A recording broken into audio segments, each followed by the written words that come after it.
جمعۃ المبارک کی مقدس گھڑیوں میں اللہ کے گھر میں حاضر ہیں۔ اللہ تعالی ہم سب کا حاضر ہونا قبول فرمائے۔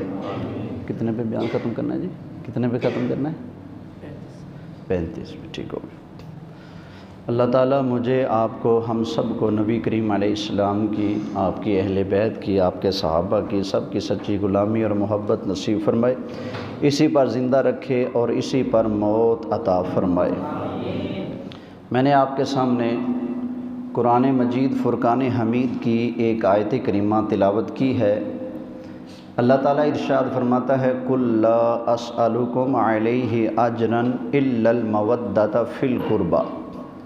فرمایا اے حبیب صلی اللہ علیہ وآلہ وسلم، آپ فرما دیں لا اسألکم علیہ اجرا، میں تم سے کوئی اجرت نہیں مانگتا، میں تم سے کوئی مزدوری، بولیے صحیح، نہیں مانگتا۔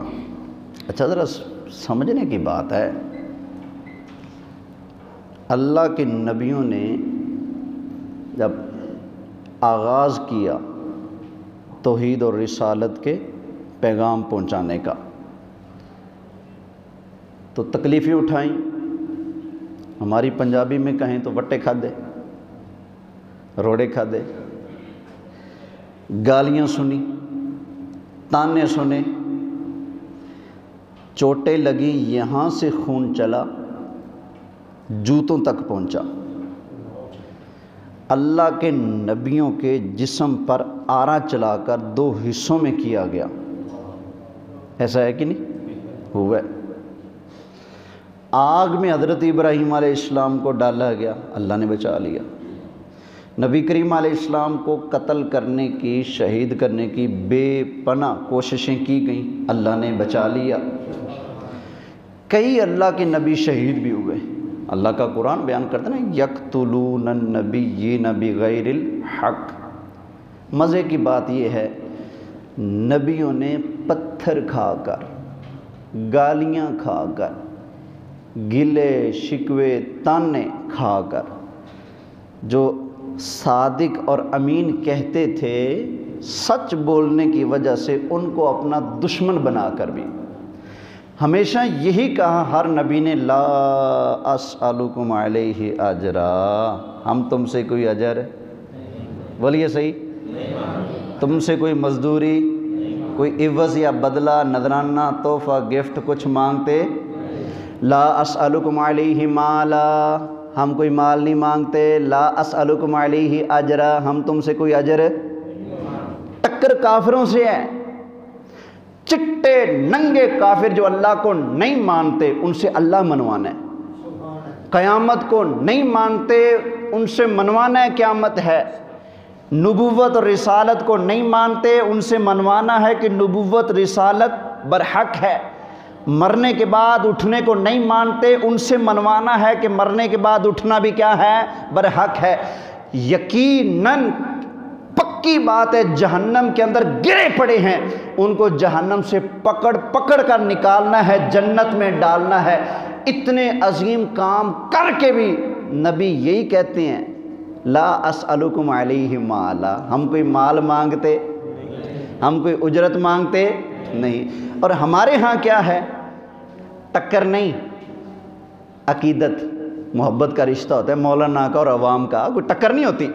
یہاں تو جن کو سمجھایا جا رہا ہے، نبی سمجھانے آئے، جن کو ان سے ٹکر ہے، ادھر دشمنی ہے، ادھر محبت ہے، ادھر کانٹے ہیں، ادھر پھول ہے، ادھر بد دعائیں اور بد نیتی ہے، ادھر نیک نیتی اور اصلاح کی پوری کوشش ہے، ادھر وٹے کھا کر، دشمنیاں کھا کھا کر ہیں، عداوتیں لوگوں کی، تانے جھیل کر بھی دعائیں نکلتی ہیں۔ یہی اعلان ہوتا ہے لا اسألکم علیہ مالا، لا اسألکم علیہ اجرا۔ اور ادھر مولانا میں اور عوام میں بڑی عقیدت اور محبت کا رشتہ ہے، پھولوں سے راستے ان کے سجائے جاتے ہیں، پرزور استقبال کیا جاتا ہے، ساؤنڈ اعلیٰ قسم کا ملتان کا منگوایا جاتا ہے، اعلیٰ قسم کا مووی میکر بلایا جاتا ہے، پورے پروٹوکول، حضرت جی بکرا کھانا، کٹا کھانا، وچھا کھانا، پریزی کھانا، کون سا کھانا، کیسا کھانا کھانا ہے، وہ کھانا کھاتے نا بوٹی تھوڑی سی سخت رہ گئی ہے، اتنے سارے نخرے بھی کرتا ہے اور پھر کہتے ہیں مالا مالا مالا، مال کتنا دو گے؟ 40 دو گے، 25 دو گے، اکاؤنٹ میں آدھے بھیجو گے پہلے، یا کب دو گے، کتنے دو گے؟ سمجھ نہیں آتے۔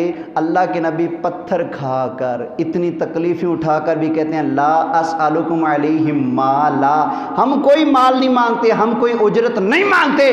اور یہ آج مولانا ہے کہ گلے میں پھولوں کا ہار ڈلوا کر، اپنی مرضی کا کھانا بنوا کر، اعلیٰ قسم کا استقبال کروا کر، ہزاروں کا مجمع بلوا کر، 24 فٹ کا اپنا نام اشتہار پہ ڈلوا کر، پھر بھی کہتے ہیں مال چاہیے مال چاہیے مال چاہیے۔ اللہ کے بندو، یہ کوئی اللہ کے نبیوں والا کام نہیں کر رہے، تم اپنی جیب گرم کر رہے ہو۔ اگر اللہ کے نبیوں والا کام کر رہے ہو تو پھر نبیوں نے تو علل اعلان کہا لا اسألکم علیہ اجرا لا اسألکم علیہ مالا، ہم کوئی مال نہیں مانگتے، ہم کوئی اجرت نہیں مانگتے، ہم کوئی نذرانہ پیسہ نہیں مانگتے۔ ان اجریہ الا علی رب العالمین، ہمارا اجر، ہماری جزا، ہمارا بدلہ، ہمارا ثواب سب کچھ اللہ پر ہے۔ ہم اللہ سے اپنے ثواب کی امید رکھتے ہیں، تم سے کچھ مانگتے بولیے بھائی۔ جن کی پہلی بریک ہی نبیوں کے راستے سے اتنی دور ہے، کہتے ہیں جی ہم نبیوں والا کام کریں، تبلیغ دین کا کام کر رہے ہیں۔ تو میری پارٹی کے جو لوگ ہیں، میرے شعبے کے جو لوگ ہیں، مولانا حضرات ہیں، میں بڑے درد سے گزارش کروں گا کہ اس روش کو ختم کیا جائے۔ عوام کو پہلے تھوڑا مہنگائی نے چوسا ہوا ہے، رہا سہا تم چوس لیتے ہو، کتنے پیسے دو گے؟ ٹھیک ہے، علماء نے لکھا ہے کہ آپ اپنے وقت کا اجارہ وغیرہ لے سکتے ہو، لیکن یہ کون سی طریقہ؟ یار ملتان میں آپ کی 4 تقریریں ہیں اور آپ کہتے ہو مجھے کرایہ چاہیے، پنڈی سے آپ آ رہے ہو، آپ نے چوک کمارا والوں سے بھی 70,000 روپیہ مانگ لیا کرائے کے لیے، گڑ منڈی والوں سے بھی 70,000 روپیہ مانگ لیا، بن بوسن والوں سے بھی اتنا مانگ لیا، بھائی آپ 4 کرائے بھر کے آئے ہو۔ تو یہ آج چل رہا ہے۔ خیر، جو ہمارا جو تقریر ہے اس پر میں آتا ہوں۔ فرمایا لا اسألکم علیہ اجرا، میں تم سے کوئی اجر مانگتا، بولیے۔ یہاں پر ایک اکثر لوگ ترجمہ یہ کر جاتے ہیں میں تم سے کوئی اجر نہیں مانگتا، مگر یہ کہتا ہوں کہ میرے قریبیوں سے پیار کرنا۔ میں تم سے اور کوئی اجر نہیں مانگتا، یہ اجر مانگتا ہوں کہ میرے قریبیوں سے پیار کرنا۔ یہ معنی مفہوم درست نہیں ہے۔ اس کا معنی یہ ہے صحیح کہ میں تم سے اجر نہیں مانگتا، کوئی بدلہ نہیں مانگتا، کوئی فیس نہیں مانگتا۔ جو میں نے تمہیں جہنم سے نکال کر جنت کی راہ پر ڈالا ہے نا، اس کے بدلے میں کوئی چیز تم سے نہیں مانگتا، کوئی طمع نہیں، کوئی مطالبہ نہیں، کوئی ڈیمانڈ تم سے میں نہیں کرتا۔ ویسے ترغیب دیتا ہوں، بدلہ نہیں، یہ اجرت کے طور پر نہیں، ترغیباً کہتا ہوں کہ ہاں میرے چاہنے والوں سے، میرے گھرانے سے، میری اہل بیت سے پیار کرتے رہنا۔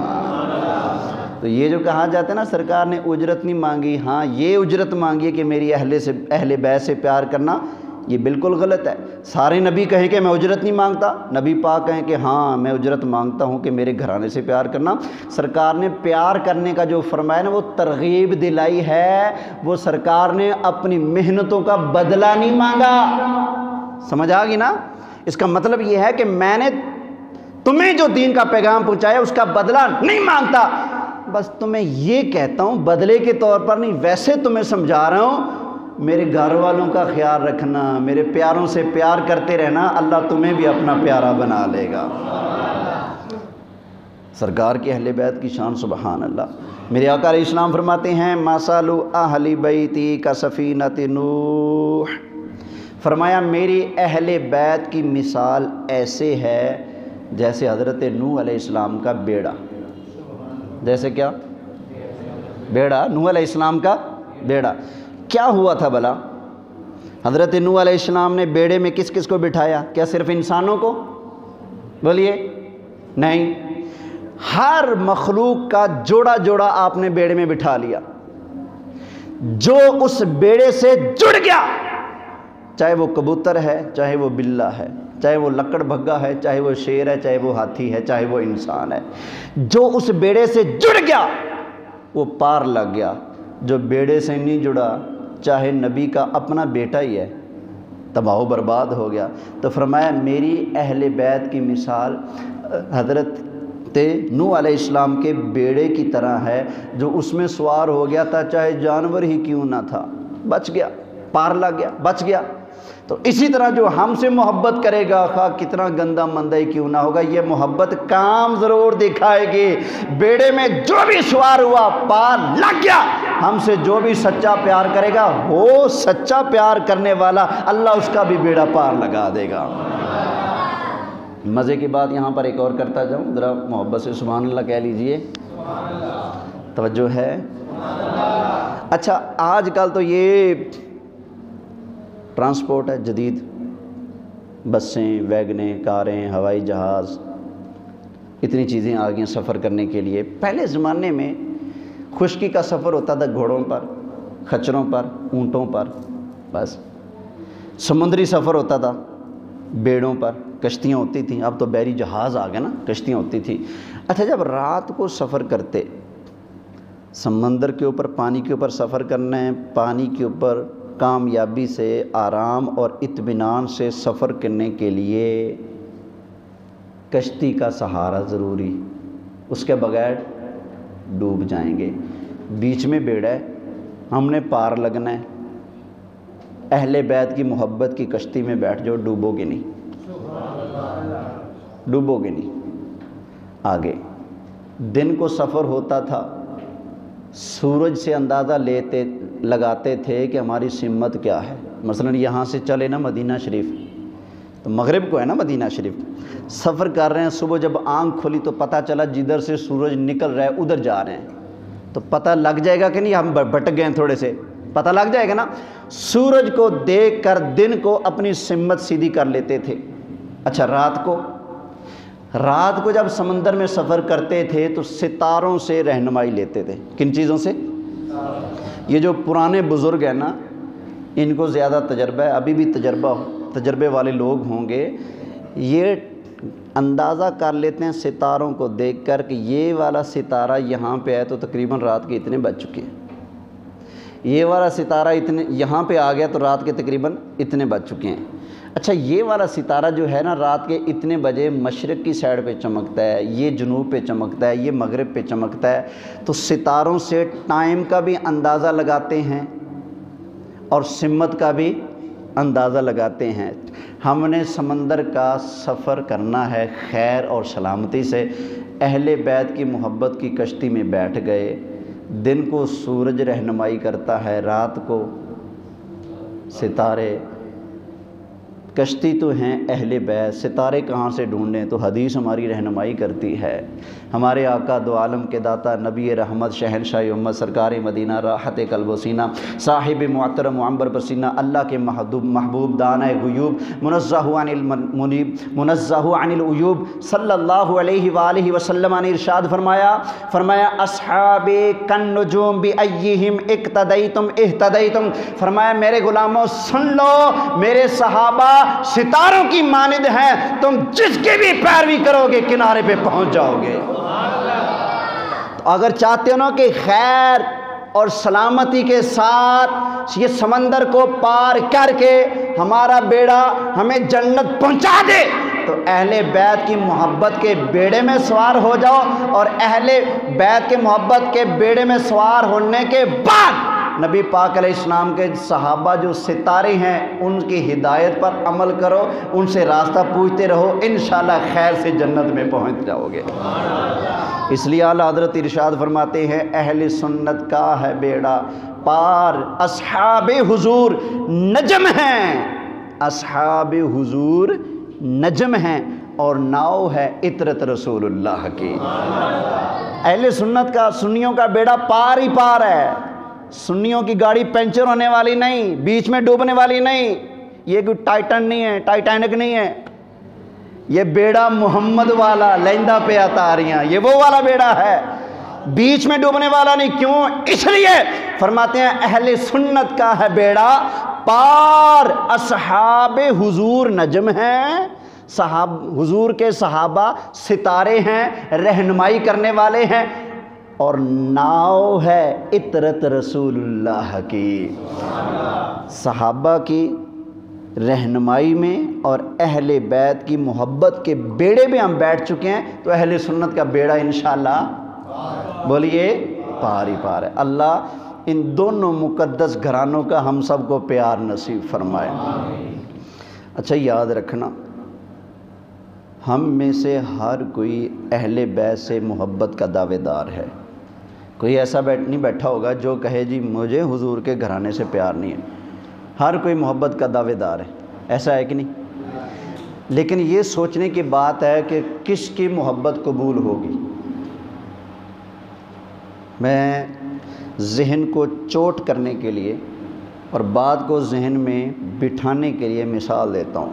کوئی بندہ آئے اور آ کر کہے میرا نام لے کر کہ صدام صاحب ہمیں آپ سے بڑا پیار ہے، میں کہوں گا جی شکریہ، ٹھیک ہو گیا۔ تھوڑی دیر کے بعد میرے استاد صاحب آ جائیں، وہ بندہ دیکھ کر میرے استاد صاحب کو منہ بگاڑ لے، بے ادبی سے پیش آئے۔ اب بتاؤ، جو مجھ سے محبت کا دعوے دار تھا میرے استاد کی بے ادبی کرے گا تو مجھے اچھا لگے گا؟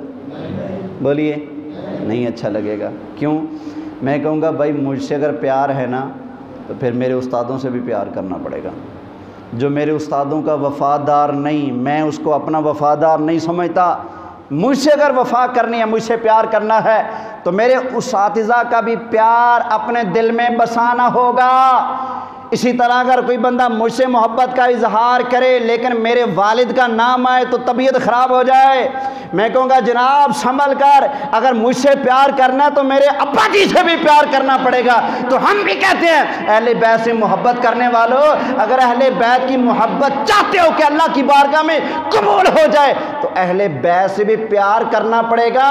اور جس ابو بکر، عمر، عثمان کے پیچھے مولا علی نے نمازیں پڑھی ہیں، اس ابو بکر، عمر اور عثمان کا بھی حیا کرنا پڑے گا۔ جو بندہ کہے کہ مولا علی سے پیار ہے، مولا حسن و حسین سے پیار ہے، لیکن جس کے بارے میں مولا علی کہیں گے پیچھے امام کے اللہ اکبر، اس حضرت ابو بکر صدیق کو گالیاں نکالے، تو بتائیں کیا وہ مولا علی سے محبت کرنے میں سچا ہے؟ بولیے۔ آج کل محفلوں میں ہر کوئی کہتے ہیں جی مولا علی کی شان سناتا ہوں، مولا علی کی شان سناتا ہوں، مولا علی کی عظمت سناتا ہوں۔ بھائی لاکھ مرتبہ سناؤ مولا علی کی عظمت، لاکھ کروڑ مرتبہ مولا علی کی عظمت پڑھ پڑھ کر سناؤ، جھوم جھوم کر سناؤ، پر اللہ کا واسطہ دیتا ہوں ان کا بغض اپنے دل میں مت پالو جن کو مولا علی نے اپنا امام مان لیا ہے۔ پتہ ہے کیا، میں 14 صدیوں کے بعد ہوں مولا علی سے، آپ 14 صدیاں بعد ہیں مولا علی سے۔ بے شک ہم گندے مندے ہیں، گناہ گار ہیں، لیکن پھر بھی ہمارے اندر اتنی غیرت ہے۔ ہمارا امام صاحب نماز پڑھا کے ہوٹل پہ بیٹھا ہو،